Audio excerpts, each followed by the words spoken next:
에스겔 10장 1절에서 8절까지의 말씀입니다.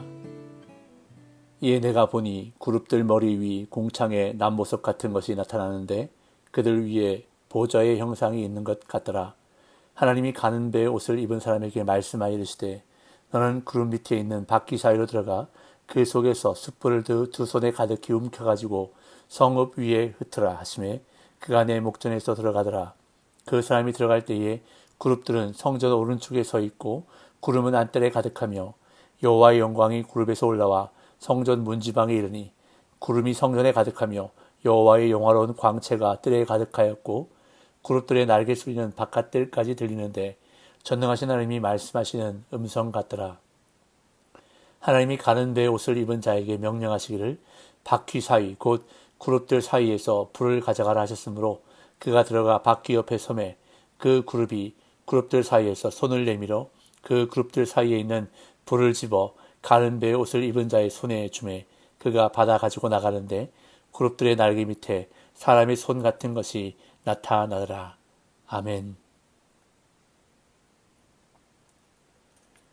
어제 본문 마지막 부분에서 가는 배의 옷을 입고 먹 그릇을 탄 사람이 예루살렘에서 행해지는 모든 가증한 일로 인해 탄식하며 우는 자들의 이마에 표를 남기고 돌아온 다음 이제 손에 무기를 들고 예루살렘에서 사륙의 심판을 행하는 하나님의 사자들이 돌아오기 전 상황을 10장은 기록하고 있는데 하나님의 영광이 예루살렘 성전을 떠나는 환상을 보여주고 있습니다.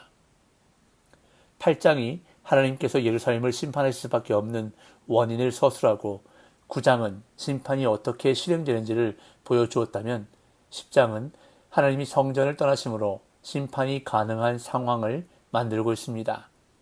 유다 백성의 죄가 성전에서 시작되었기에 성전이 곧 심판이 시작되는 자리가 되는데 이는 에스겔 이전에 예레미야 선지자가 선언한 하나님의 말씀과도 일치합니다.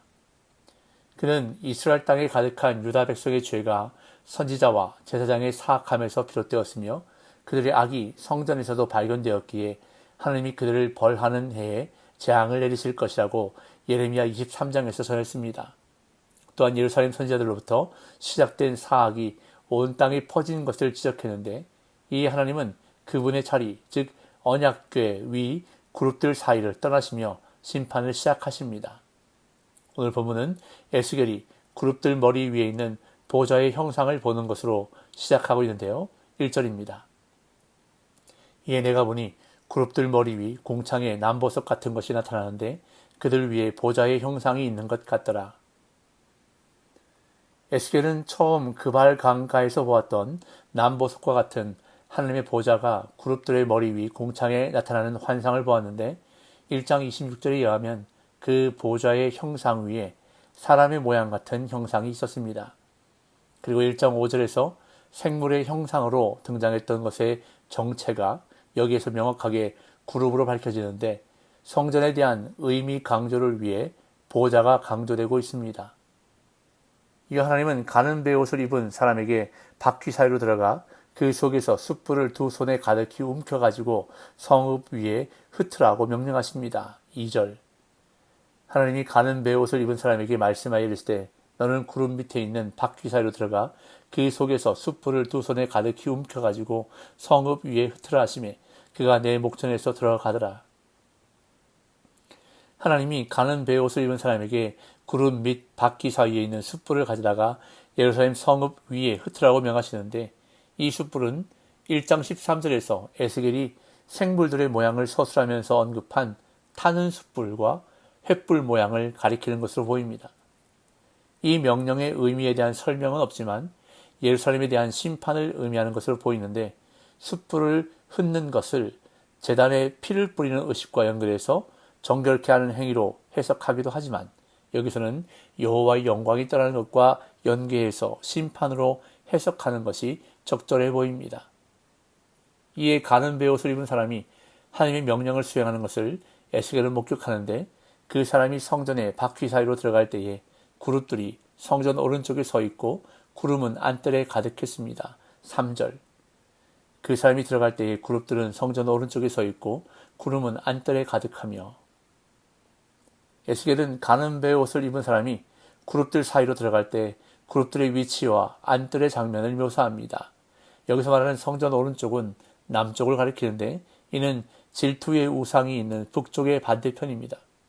그리고 안뜰이 구름으로 가득 채워진 상황은 성막이 완성되었을 때 구름이 회막에 덮이고 여호와의 영광이 성막에 충만했던 장면과 솔로몬의 성전에 언약궤가 안치된 후 제사장들이 성소에서 나올 때 여호와의 성전에 구름이 가득했던 장면을 연상시키는데 이처럼 구름이 가득한 것은 여호와의 영광과 연결됩니다.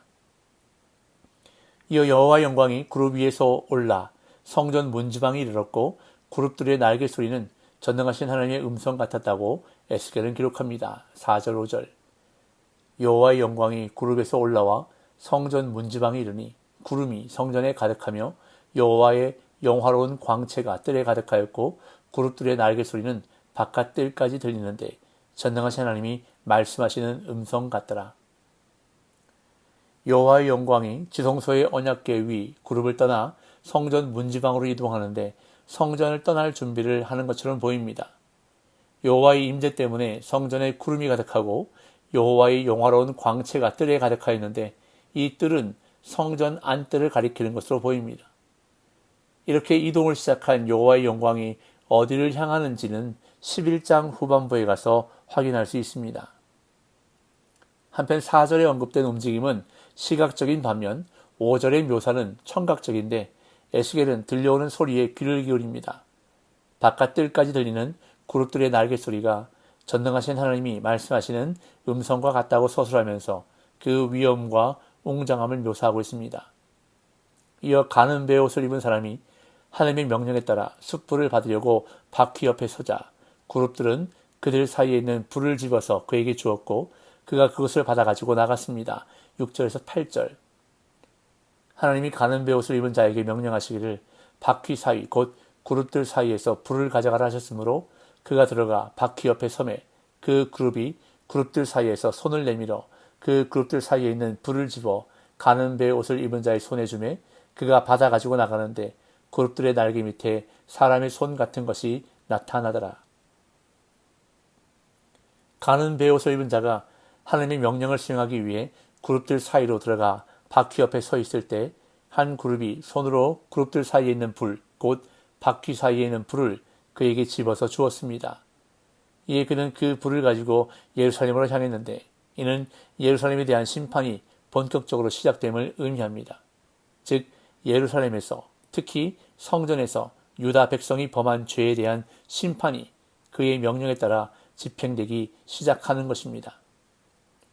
8절에서 에스겔은 그룹들의 날개 밑에 사람의 손 같은 것이 나타나라 라는 설명을 덧붙이고 있는데 이것은 성전에서 본 광경을 일장의 환상, 즉 그발강가에서 처음 보았던 환상과 연결시킬 뿐만 아니라 1장 8절에서는 단순히 손이 있음을 언급한 것과 달리 여기서는 그 손의 기능을 설명하는 것으로 보입니다.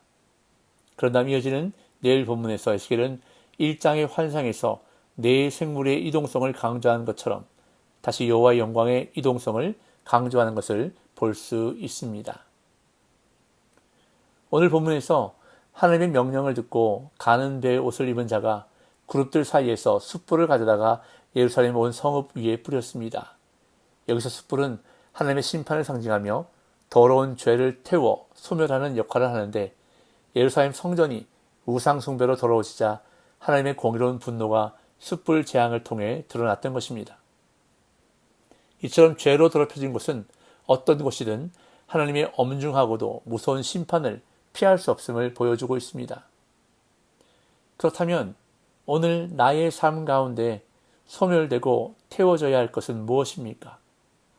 오늘 말씀을 통한 하나님의 경고를 가슴에 새기고 하나님의 징계의 불이 임하기 전에 불태워야 할 것들을 먼저 내 손으로 제거하는 노력을 기울여야 할 것입니다. 그리고 징계의 불이 아닌 성령의 불이 임하기를 우리는 사모해야 할 줄로 믿습니다. 우리가 즐겨 부르는 부흥 찬양에는 이러한 가사가 있습니다. 우리의 우상들을 태우실 성령의 불 임하소서. 우리는 성령의 불이 임하시면 방언의 은사나 여러 가지 은사가 나타난다고 기대할 때가 많습니다. 물론 틀린 말은 아닙니다. 그러나 성령의 불이 우리에게 임해야 할 이유 가운데 가장 먼저는 우리 안에 있는 우상들을 태우기 위해서입니다. 하나님이 가장 싫어하시는 것들, 내가 하나님보다 더 우선시하는 것들을 없애기 위해, 태우기 위해 우리는 성령의 불이 임하기를 사모해야 한다는 것입니다. 오늘 이 하루도 그 은혜를 사모하고 갈망하는 저와 여러분들이 되시기를 간절히 소망합니다. 그리할 때에 사모하는 영혼을 만족하게 하시는 성령의 불이 역사하시는 복된 날 되시기를 예수님의 이름으로 축복합니다.